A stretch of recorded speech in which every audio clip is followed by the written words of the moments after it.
Assalamualaikum warahmatullahi wabarakatuh dan salam sejahtera kepada semua anak-anak PKD5. Selamat kembali ke sekolah untuk PDPR. Baik, hari ini kita teruskan dengan pendidikan sains sosial dan alam sekitar tingkatan 2, unit 6 kitar semula. Okey, unit 6 kitar semula, jadi boleh rujuk muka surat 68 dalam buku teks. Baik, dalam tajuk ini kita akan membincangkan 3 perkara. Okay, 6.1 kitar semula bahan buangan kertas yang melibatkan kita akan fokus kepada maksud kitar semula. Kemudian bahan buangan yang boleh dikitar semula dan bahan kitar semula daripada kertas. Okay, ini yang kita akan belajar hari ini, iaitu maksud kitar semula, bahan buangan yang boleh dikitar semula dan bahan buangan daripada kertas.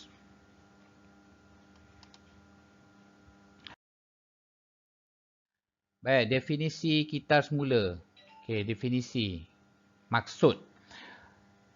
Proses kitar semula ialah proses mengolah. Ini dia punya keyword dia. Mengolah ni maksudnya mengubah. Mengubah semula bahan buangan. Bahan buangan ni bahan yang kita dah tak pakai.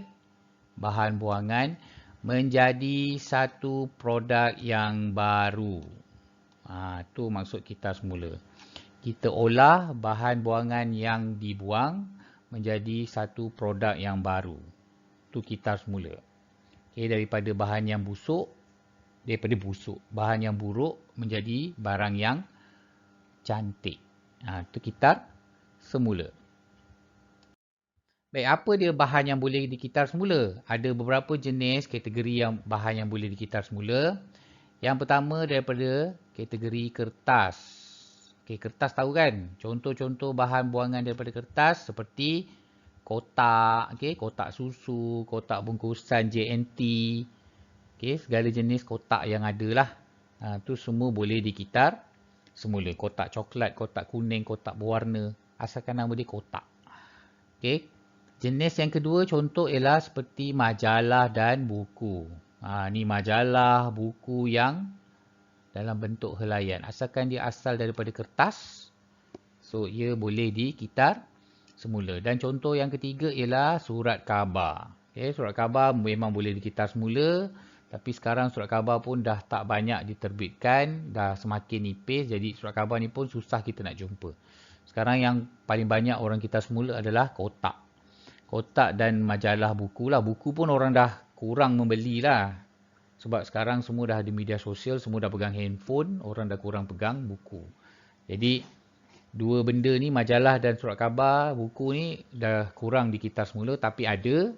Sekarang bahan-bahan yang dikitar semula daripada kertas lebih fokus kepada kotak. Kategori yang kedua yang boleh dikitar semula ialah plastik dan logam. Ni ada dua ni, plastik dan logam. Contoh-contohnya ialah seperti beg plastik. Beg plastik yang awak beli makanan tu. Beg plastik yang awak beli barang. Kalau awak pergi kedai, awak beli barang, awak akan dapat beg plastik kan. Beg plastik tu boleh dikitar semula. Okey.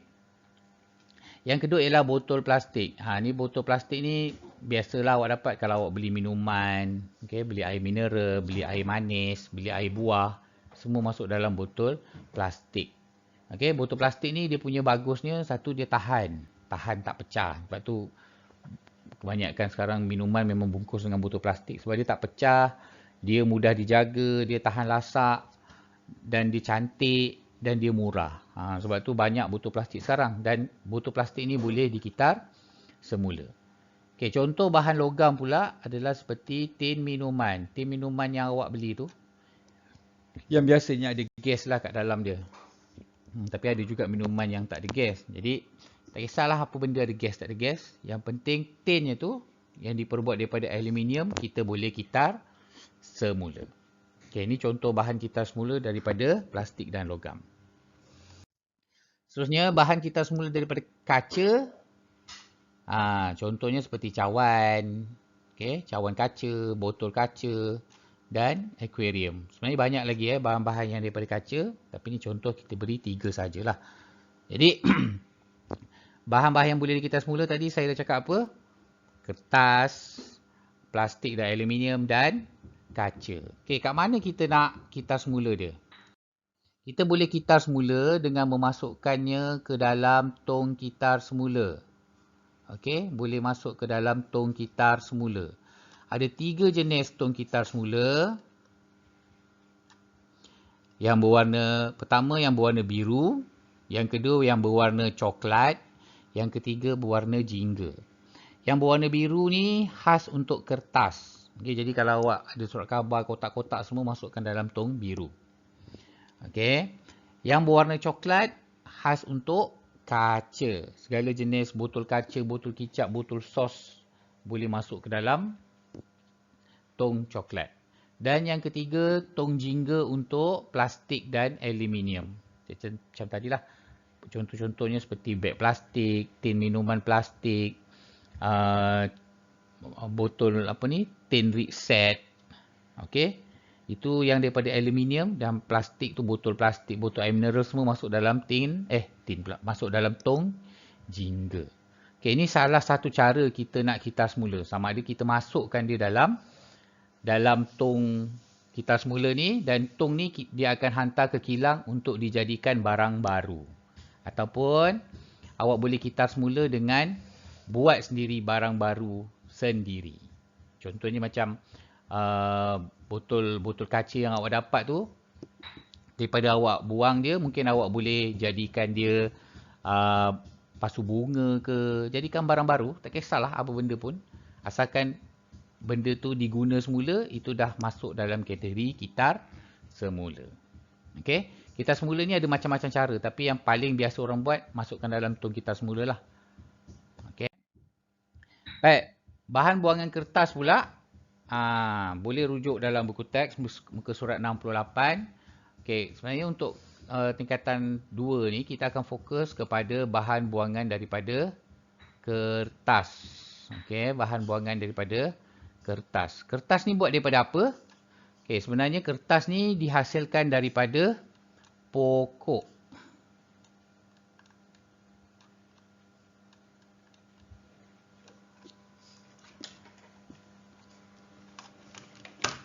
Okey, kertas ni dihasilkan daripada pokok. Batang pokok tu ditebang, kemudian dihantar ke kilang, diproses,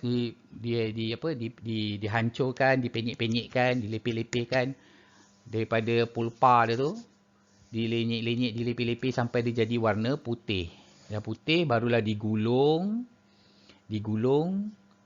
Okey, semua gunakan mesin lah, digulung, barulah dia dipotong-potong ikut apa produk kita nak buat. Kita nak buat kertas buku, kita nak buat surat khabar, kita nak buat kotak, barulah dipecahkan. Tapi asal usul kertas ni dihasilkan daripada pokok.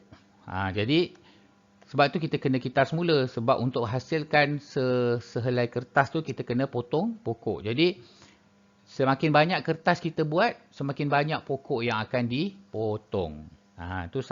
Jadi salah satu tujuan kita kitar semula ni ialah untuk menyelamatkan pokok-pokok kita daripada terus ditebang. Bila kita kitar semula, kertas tu kita akan proses dia balik jadi kertas yang baru. Jadi selamatlah pokok baru daripada dipotong, sebab kita dah ada kertas yang asal. Okey, kita dah gunakan kertas sedia ada. Untuk buat kertas yang baru. Okey, banding kita potong pokok yang baru untuk kita buat kertas. Boleh faham tak maksud saya? Maksud saya, bila kita buat kitar semula, kita dapat selamatkan pokok daripada ditebang. Sebab kita dah ada kertas yang ada ni, kita kitar semula jadikan kertas yang baru. Okey. Jadi bila makin banyak pokok ditebang, dia akan menyebabkan bumi kita ni kekurangan pokok. Itulah salah satunya kenapa kita kena buat kitar semula. Untuk menyelamatkan lebih banyak pokok ditebang. Okey. Contoh bahan-bahan buangan daripada kertas ni ada macam-macam lah. Kalau awak tengok gambar ni. Kalender. Okey. Cawan kertas. Sampul surat. Kotak. Okey. Pinggan kertas. Surat khabar. Kertas biasa awak tu. Okey. Fail kertas. Beg kertas dan cardboard. Ini semua contoh-contoh bahan daripada kertas. Dan semua bahan ni dihasilkan daripada pokok. Jadi bila kita buat kitar semula, benda-benda ni semua daripada dibuang, dia akan hantar di kilang, dia akan lenyek-lenyekkan, hancur-hancurkan dan dia akan jadi kertas yang baru untuk hasilkan bahan-bahan ni semula. Jadi pokok ni akan selamat. Okey, tak perlulah kita tebang pokok yang baru sebab bahan asas untuk berkertas tu kita dah ada. Boleh faham? Itu maksud kitar semula. Maksudnya kita proses bahan yang sedia ada ni, bahan buangan ni untuk menghasilkan bahan yang baru. Bahan kertas yang baru. Okey, itu sahaja pelajaran hari ini. Pelajaran hari ini iaitu mengetahui maksud kitar semula, bahan-bahan yang boleh dibuang, okey, dan bahan-bahan buangan daripada kertas. Okey. Itu saja pelajaran pada hari ini. Sehingga kita berjumpa lagi di kelas akan datang. Kalau tak faham boleh tanya cikgu ya. Okey, itu sahaja. Selamat maju jaya. Assalamualaikum.